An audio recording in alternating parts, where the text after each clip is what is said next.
Okay, இன்றைக்கி நம்ம history of banking in India வந்து பார்க்க போகிறோம். அதாவது என்னென்னா 1770 2019 வரை என்னென்ன பேங்க் கொண்டு வந்தாங்க, என்னென்ன சட்டம் கொண்டு வந்தாங்க, அந்த மாதிரி தான் இப்போ வந்து பார்க்க போகிறோம். சரிங்களா? இந்த நான் சொல்கிறதெல்லாம் ரொம்ப இம்பார்ட்டன்ட், நோட் பண்ணி வச்சுக்கோங்க.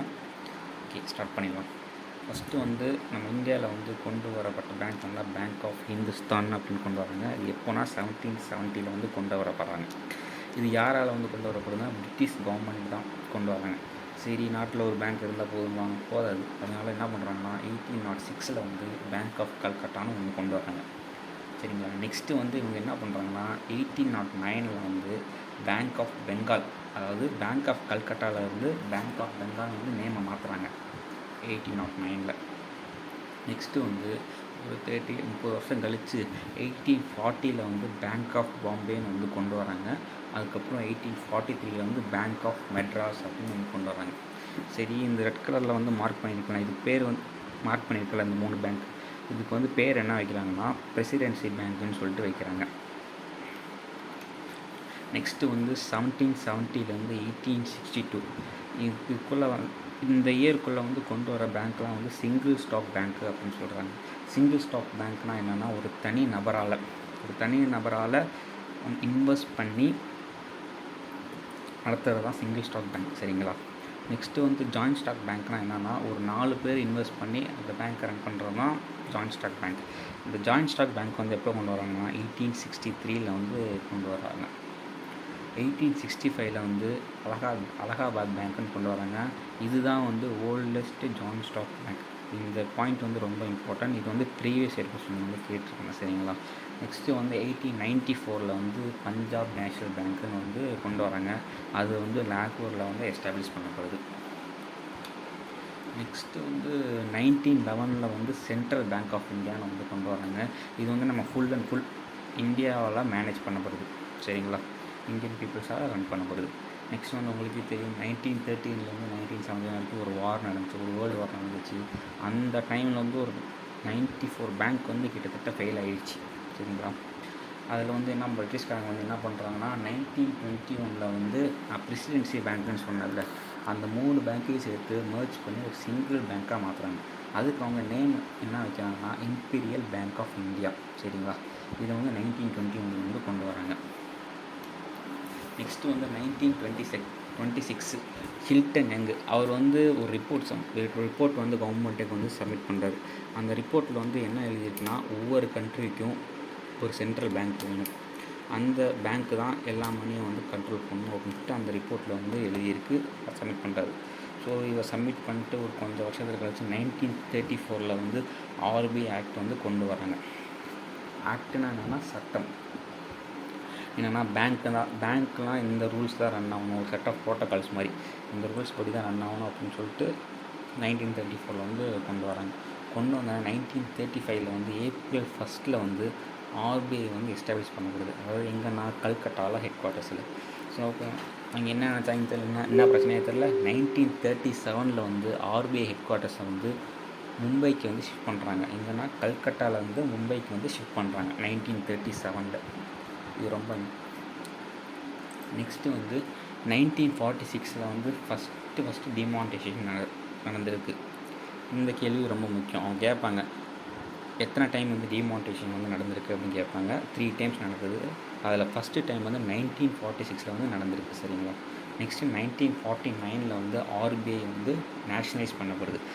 இதுக்கு முன்னாடி வந்து ஆர்பிஐ வந்து ப்ரைவேட் பேங்காக தான் இருந்திருக்கு. அதுக்கப்புறம் தான் வந்து 1949 அப்புறம் தான் வந்து கவர்மெண்ட் பேங்காக வந்து மாற்றுறாங்க. அது எப்போனா நியூ இயர் அப்போ ஜனவரி 1 அப்போ மாற்றுறாங்க. நெக்ஸ்ட்டு 1949 வந்து பேங்கிங் ரெகுலேஷன் ஆக்ட் வந்து கொண்டு வராங்க. நெக்ஸ்ட்டு 1952 ஏடி கோர்வாலா இவர் வந்து என்ன பண்ணுறாங்கன்னா அந்த இம்பீரியல் பேங்க்கில் வந்து எஸ்பிஐ பேங்க் வந்து ஒரு நேம் சேஞ்ச் பண்ணணும், அதுக்காக ஒரு ரெக்வஸ்ட் வந்து வைக்கிறாரு எங்கள் கவர்மெண்ட்டில். நெக்ஸ்ட்டு வந்து 1955 வந்து அவர் வச்ச ரெக்வஸ்ட் வந்து அப்ரூவ் பண்ணிட்டாங்க. அதாவது ஃபஸ்ட்டு 1955 ஜூலை 1 இம்பீரியல்லேருந்து ஸ்டேட் பேங்க் ஆஃப் இந்தியாவாக மாறுது. இப்படி தான் ஸ்டேட் பேங்க் ஆஃப் இந்தியா வந்து உருவானுச்சு. சரிங்களா? ஃபஸ்ட்டு இம்பீரியல் பேங்காக தான் இருந்துச்சு. அது வந்து எஸ்பிஐ பேங்க்குக்காக வந்து மாற்றிட்டாங்க. நெக்ஸ்ட்டு வந்து 1969 வந்து ஒரு 14 பேங்க் வந்து நேஷ்னலைஸ் பண்ணப்படுது. எப்போனா ஜூலை 19. 50 crore authorized capital. இது என்னென்னா அந்த ஃபுல் பேங்க் அமௌண்ட்டும் ஒரு 14 பேங்க் அமௌண்ட், 14 பேங்க்குக்கும் இருக்கிற அமௌண்ட்டு எத்தனை பேர்லாம் இன்வெஸ்ட் பண்ணியிருக்காங்க, அது மொத்த அமௌண்ட்டும் எவ்வளோனா 50 கோடி ரூபா இருக்குது. சரிங்களா. நெக்ஸ்ட்டு 1971 வந்து ஆர்ஆர்பி எஸ்டாப்ளிஷ் பண்ண போகிறது. அதுக்கப்புறம் அடுத்த ஒரு வருஷம் கழித்து ஆர்ஆர்பி ஆக்டும் வந்து எஸ்டாப்ளிஷ் பண்ணுறது. நெக்ஸ்ட்டு வந்து 1978 வந்து டிஐசிஜிசி எஸ்டாப்ளிஷ் பண்ணுறாங்க. அது யார் பண்ணுறாருன்னா ஆர்பிஐ வந்து கொண்டு வராங்க. இந்த டிஐசிஜிசி வந்து நான் உங்களுக்கு அப்புறமா சொல்கிறேன். ஃபஸ்ட்டு இயர் மட்டும் இப்போ நம்ம பார்த்துப்போம். நெக்ஸ்ட்டு வந்து 1978 வந்து செகண்ட் டிமானிட்டைசேஷன் நடக்குது. ஃபஸ்ட்டு வந்து 1946 ஃபஸ்ட்டு டிமானிட்டைசேஷன் நடந்துச்சு. இப்போது 1978 வந்து செகண்ட் டிமானிட்டைசேஷன் நடக்குது. நோட் பண்ணி வச்சுக்கோங்க. நெக்ஸ்ட்டு 1980 வந்து 6 பேங்க்ஸ் வந்து நேஷ்னலைஸ் பண்ணப்படுது. எவ்வளோ அமௌண்ட்னா 200 crore. சரிங்களா. நெக்ஸ்ட்டு 1982 நபார்டு வந்து எஸ்டாப்ளிஷ் பண்ணப்படுது. இது ஃபார்மர்ஸ்க்கு ரிலேட்டடானது. இதுவும் வந்து போக போக பார்க்கலாம். நெக்ஸ்ட்டு வந்து 1987 வந்து ஹெச்எஸ்டிசி பேங்க் வந்து ஃபஸ்ட்டு ஏடிஎம் வந்து இன்ட்ரடியூஸ் பண்ணுறாங்க.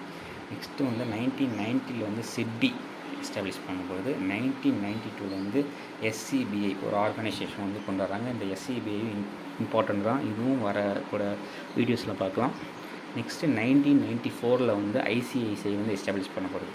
ப்ரைவேட் பேங்க்லேயே பெரிய பேங்க் வந்து ஐசிஐசிஐ பேங்க் தான். சரிங்களா சொல்லுவாங்க. இது 1994 ஐசிஐசிஐ பேங்க் வந்து எப்போ உருவாச்சு 1994 தான் வந்து எஸ்டாப்ளிஷ் பண்ணுறது. நெக்ஸ்ட்டு 1998 வந்து கிசான் கிரெடிட் கார்டு ஃபார்மர்ஸ்க்கு ரிலேட்டடானது. இது வந்து இந்த இயரில் தான் வந்து கொண்டு வராங்க.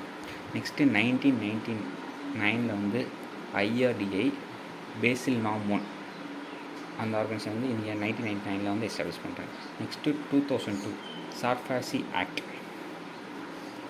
இந்த ஆக்ட் வந்து 2002 தான் வந்து கொண்டு வராங்க. இதை பற்றி நம்ம ஃபியூச்சர் வீடியோஸில் பார்க்கலாம். Next 2008 NPCI form.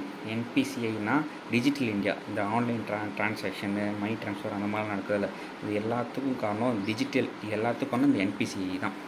இவங்க தான் வந்து ஃபஸ்ட்டு டிஜிட்டல் இந்தியா வந்து எஸ்டாப்ளிஷ் பண்ணுறாங்க. நெக்ஸ்ட்டு 2012 வந்து ரூபே கார்டு. இது வந்து யார் லான்ச் பண்ணுறாங்கன்னா என்பிசிஐ தான் வந்து லான்ச் பண்ணுறாங்க. நெக்ஸ்ட்டு 2014 ஜன்தன் யோஜனா வந்து இந்த டைமில் தான் கொண்டு வராங்க. Next 2016 small finance payments bank. இதுவும் ரொம்ப இம்பார்ட்டண்ட்டு. இது நான் ஃப்யூச்சரில் வேறு வீடியோவில் வந்து சொல்கிறேன். இதுவும் இந்த டைமில் தான் வந்து கொண்டு வராங்க. நெக்ஸ்ட்டு வந்து அந்த இயர்லேயே வந்து ஒன்று நடக்குது. Third time demonetisation. 500 1000 வந்து பிளாக் பண்ணுறாங்க. நைட்டாக ஓட வச்சாங்களே. இந்த டைமில் தான் வந்து தேர்ட் டிமானிட்டைசேஷன் வந்து கொண்டு வராங்க. நெக்ஸ்ட்டு வந்து 2017 வந்து எஸ்பிஐ வந்து மெர்ஜ் பண்ணப்படுது. 2019 வந்து தீனா அண்ட் விஜயா வந்து மெர்ஜ் பண்ணப்படுது. தேங்க்யூ.